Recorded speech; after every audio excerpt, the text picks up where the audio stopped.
ఇప్పుడు Iran IRGC అధికారి కూడా ఒక ప్రకటన చేశాడు. అంటే దీనికి మరి ఆ దేశపు పొలిటికల్ డైనమిక్స్ పైన ఏమైనా ఇంపాక్ట్ ఉంటుందంటారా? ఎస్ అండి, ఎందుకంటే వాళ్ళకు హార్ట్ ఇరాన్ రెవల్యూషనరీ గార్డ్స్ ఐఆర్జీపీ అవి అవి హార్ట్ దానికి. ఇక అటువంటి ఆయన స్టేట్మెంట్ ఇచ్చిన తర్వాత ఎక్కువ నిర్ణయం ప్రభావితమయ్యేటువంటి అవకాశం ఉంది. ఎందుకంటే పాలిటిక్స్కి వచ్చినప్పుడు కొమైన నిర్ణయం, కానీ ఇటువంటి విషయాలకు యుద్ధ తంత్రాలకు వచ్చినప్పుడు వాళ్ళదే ప్రధాన పాత్ర, ప్రాక్టికల్ గా కానీ లేకపోతే మరో విధంగా కానీ. కాబట్టి మొత్తం మీద ఇరాను మానసికంగా తగ్గినట్టే. ఎందుకంటే మీరు ఆపితే మేము ఆపుతామని ఒక స్టేట్మెంట్ ఇచ్చారుగా ఇజ్రాయెల్ని. ఇజ్రాయెల్ ఆగితే మేము ఆగుతామని చెప్పి స్టేట్మెంట్ ఇచ్చారంటే ఫస్ట్ స్టెప్పే ఏది యుద్ధం ఆపేద్దాం అనేది. కానీ ఇజ్రాయెల్ కానీ అమెరికా ఆ ఉద్దేశాలు లేవు. ఎక్కడ స్వతంత్రం గెలిగితే, ఏ దేశం స్వతంత్రం గెలిగితే ఆ దేశాన్ని డిస్మెంటల్ చేస్తుంది. ఏ దేశం యుద్ధ శక్తి కానీ టెక్నాలజీ కానీ ఇటువంటి సమకూర్చుకుంటే వాళ్ళని డిస్మెంటల్ చేస్తారు.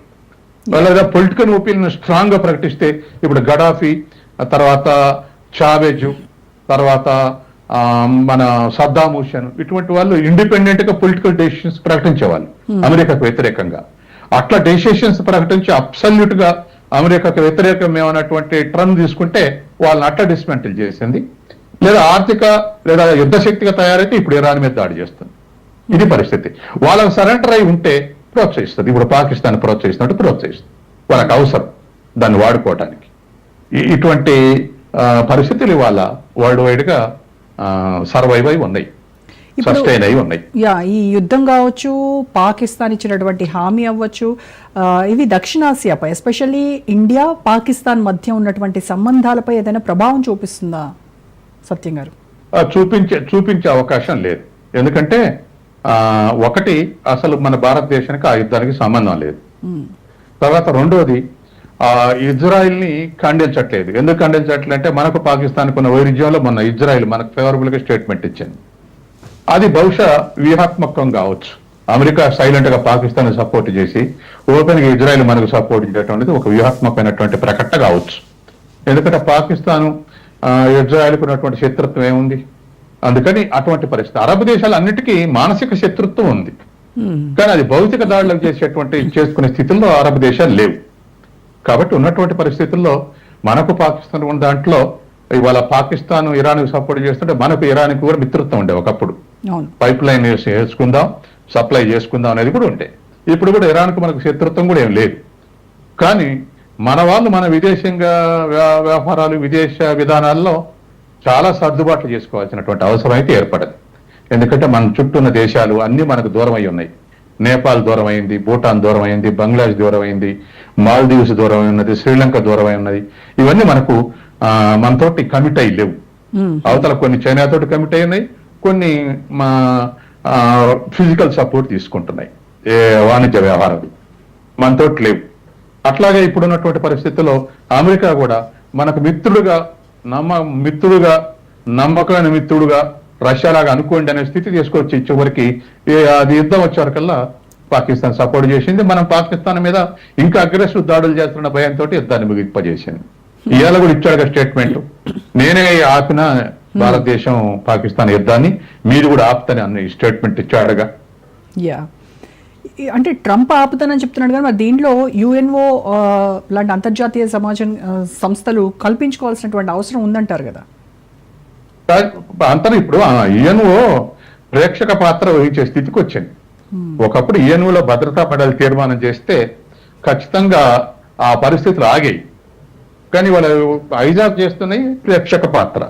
యుఎన్ఓ ద్వారా మిగతా దేశాలు వినిపిస్తారు కానీ యుఎన్ఓ అమెరికా వినిపించలేకపోతుంది. ఈ పరిస్థితుల్లో ఉంది వాళ్ళు ఉన్నటువంటి పొలిటికల్ ఆర్డర్. అందుకని ఒకప్పుడు అలీన దేశాలు ఒక 130 దేశాలు ప్రత్యేక బ్లాక్ ఉండి దాన్ని భారతదేశం, అరాఫత్ ఇటువంటి దేశాలు, యుఎస్ లేదా ఇటువంటి దేశాలు లీడ్ చేసినప్పుడు ఇది ఒక పవర్ఫుల్ మూడ్ అనుకుంటేది. అటు సోషలిస్టిక్ బ్లాక్ సోవియట్ యూనియన్ ద్వారా అవి ఒక 14 దేశాలు ఉండేవి. కాబట్టి అలా ఉన్నటువంటి పరిస్థితుల్లో యుఎన్ఓ కాస్త ప్రెజర్కి గురయ్యేది. కానీ ఇప్పుడు దరిదాపు ఏకపక్షంగా అమెరికా యుఎన్ఓ నిర్ణయాలు కానీ ఏదైనా హైజాక్ చేస్తూ పోతుంది.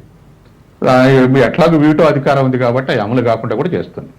కాబట్టి వాళ్ళు ఉన్నట్టు పాత్రలో విజ్ఞప్తులు, తీర్మానాలు తప్ప యుఎన్ఓ ఏం చేసే పరిస్థితి లేదు. అయితే ఈ యుద్ధం గ్లోబల్ ఎనర్జీ మార్కెట్ పై ఎస్పెషల్లీ ఫ్యూయల్ ప్రైసెస్ పెరగడం కావచ్చు వీటిపైన ఎంతవరకు ప్రభావం ఉంటుందంటారు? దీర్ఘకాలిక యుద్ధం జరిగితే ఇది ఇంకో 10 రోజులు జరిగితే బ్యారెల్ $100 అవుద్ది. గతంలో మొన్న యుద్ధం ప్రారంభం కాకముందు పాకిస్తాను, ఇండియా కానీ లేకపోతే ఇవి కానీ అసలు ఉక్రెయిన్, సోవియట్ యూనియన్ యుద్ధం ప్రారంభం కాకముందు $40 ఉండేది బ్యారెల్. మనం ఇది స్టార్ట్ అయినాక అది 50-60 మధ్య టచ్ ఆడుతుంది. ఇప్పుడు ఈ ఇరాను తర్వాత ఇజ్రాయెల్ మధ్య ఘర్షణ స్టార్ట్ అయినాక అది $70 టచ్ అయింది ఇవాళ. బహుశా రేపటికల్లా $80 కూడా అవుతుంది బ్యారెల్. అందుకని అయితే ఒకప్పుడు $130 వరకు పోయింది బ్యారెల్ ధర. ఇప్పుడు అందుకని 70, 60, 80 ఉన్నప్పుడు అప్పుడే ఇంకా మార్పులు రావు మన దేశంలో. కానీ ఇంటర్నేషనల్ మార్కెట్లో మొత్తం మీద ఖచ్చితంగా ఫ్యూయల్ ప్రైసెస్ పెరిగే అవకాశం.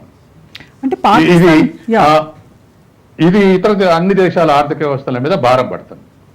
ఇప్పుడు పాకిస్తాన్ కూడా ఇరాన్కు సపోర్ట్ చేసేంత ఎకనామిక్గా అంత స్ట్రెంగ్తన్ కాదు ఆ దేశం. అంటే అదేదో అమెరికా ఇచ్చినటువంటి డబ్బులతో బతుకుతున్నటువంటి కంట్రీ. అలాంటిది లేదండి, అసలు దాని జీడిపి $10 బిలియన్. అది దాని దగ్గర ఉన్నదే $10 బిలియన్ ఫారెన్ రిజర్వ్. ఇప్పుడు మన దగ్గర $660 బిలియన్ ఉన్నాయి. వాళ్ళ ఫారెన్ నిల్వలు $10 బిలియన్. ఈ మధ్య IMF అవో ఇవో జమ చేస్తే ఇంకో $4 బిలియన్ పెంచుకోవాలి. మా లక్ష్యం $14 బిలియన్ అని ఉంటుంది. చాలా మేజర్ అమౌంట్ వాళ్ళ దగ్గర ఉన్నటువంటి ఫారెన్ రిజర్వ్స్. అట్లాగే జీడిపి మంది $4 ట్రిలియన్ అయితే అది $0.5 ట్రిలియన్. దరిదాపు మన దాంట్లో 8వ వంతు. అందుకని అది ఆర్థిక శక్తి కాదు, లేకపోతే ఎక్స్పోర్ట్ చేసే శక్తి లేదు, ఇంపోర్ట్ చేసుకునే అంత శక్తి లేనప్పుడు మరి అన్నెసెసరీగా వెళ్ళి ఇరాన్ కి నేను సపోర్ట్ చేస్తానని చెప్పడము, అంత యాక్టివ్ గా పార్టిసిపేట్ చేస్తానని అంటే దాని ఎకనామిక్ స్టెబిలిటీ ఏంటి అసలు ఆ కంట్రీ? ఎకనామిక్ స్టెబిలిటీ ఏం లేదు. దానికి ఉన్న టెక్నాలజీ, ఈ ఆటం టెక్నాలజీ అనేది వాళ్ళు సృష్టించుకోగలిగారు. దాంతో ఒక కాన్ఫిడెన్స్ లెవెల్లో ఉంటున్నారు. మేము కూడా ఏ దేశం మీదనే ఎదురు దాడి చేయగలం అనేది. తర్వాత ఆ దేశం జోడికి కూడా అడ్డగోలుగా పోకుండా అనుయుద్ధాన్ని దానక చేసుకుపోకుండా ఉండటానికి అది కాపాడుతుంది. వాళ్ళకున్నటువంటి ఆ టెక్నాలజీ, వాళ్ళు ఆ టెక్నాలజీని ఓన్ చేసుకోగలిగారు. అప్పట్లోనైతే మనకు బాగా అమెరికాకు వైరుధ్యం కొనసాగుతున్న రోజుల్లో అసలు అమెరికా పాకిస్తాన్కి అది సంపాదించి పెట్టింది కూడా అమెరికా సపోర్ట్తో సంపాదించుకుంది అనేది ఆనాడు ఉండేది, ఒక 40 ఏళ్ల కింద. కానీ ఇప్పుడు వచ్చే వరకల్లా మొత్తం మీద వాళ్ళ సైంటిస్టులు వాళ్ళు అది తయారు చేయగలిగారు. ఇప్పుడు వాళ్ళకున్న శక్తి, ఎందుకంటే మనకు రుజువు అయిందిగా. పోఖ్రాన్లో మనం అణుపరీక్ష చేసినాం. ఏది వాజ్పేయి, అద్వానీ, తర్వాత మన మాజీ రాష్ట్రపతి ముగ్గురు ఆధ్వర్యంలో, ఏది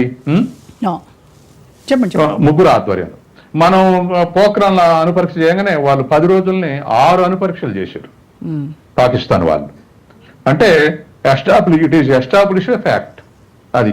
తర్వాత మన వాళ్ళు అంచనా 130 బాంబులు ఉన్నాయి వాళ్ళ దగ్గర అంటే, అమెరికన్ ఏజెన్సీస్ కాదు 168 వరకు ఉన్నాయని చెప్పేసి వాళ్ళకి ఎస్టిమేషన్ ఇచ్చారు. మొత్తం మీద వాళ్ళకి ఆ శక్తి వచ్చింది, ఆ శక్తి వాళ్ళని కాపాడుతుంది. వాళ్ళ ఆర్థిక శక్తి కాదు, ఇంకో శక్తి కాదు.